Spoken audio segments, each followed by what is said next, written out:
talking today regarding the central incisors.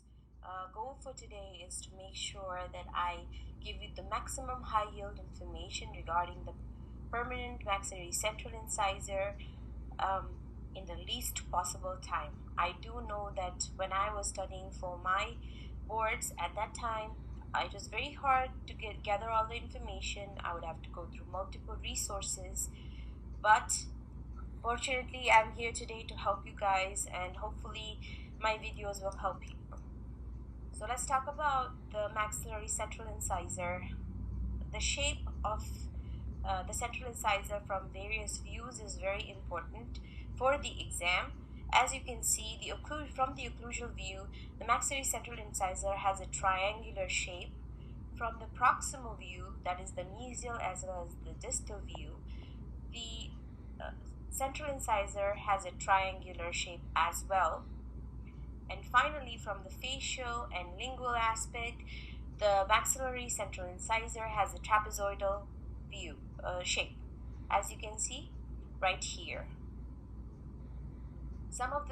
This slide is very important because in this slide you can get the maximum information that can be asked in the boards.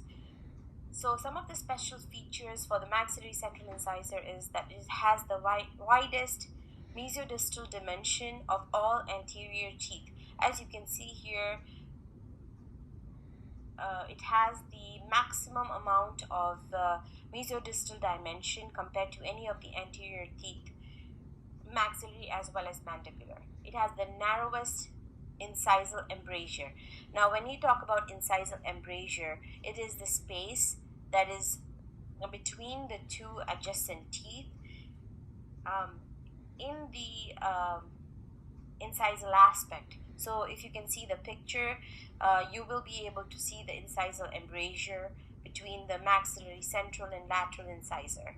So that is the smallest in the incisors, in the maxillary central incisors. The cingulum is distally placed. So when you look occlusally, you will find the cingulum is distally inclined. Now, when we talk about the greatest cervical dip, the cervical dip is the contouring of the cervical line, and maxillary central incisor has the greatest mesial cervical dip of all the anterior teeth. The most common, it has the maxillary central incisors have the most common supernumerary tooth, which is the mesiodens, as you can see in the picture.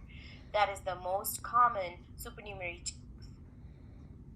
Now, crown anatomy. There are 3 mamelons which are found on the central incisors. If they persist for over 10 years, then that means that there is an open bite, which is a malocclusion. This is very important for the boards too. The number of lobes, that is the developmental lobes from which the maxillary central incisor is formed, is 4. So 3 for the mamelons, and the 4th one is our cingulum.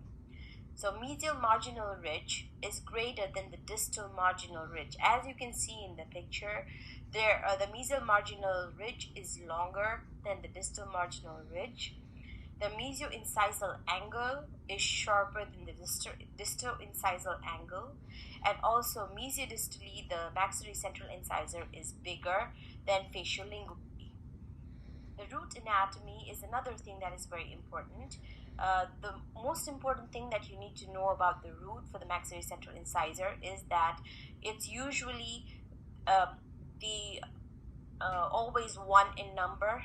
Usually there are not many variations when it comes to the root anatomy.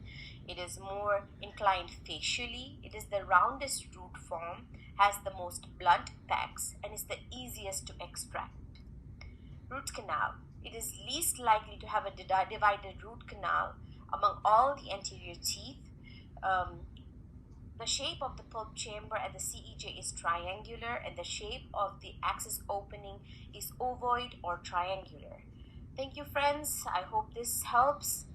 Please join me for the next one.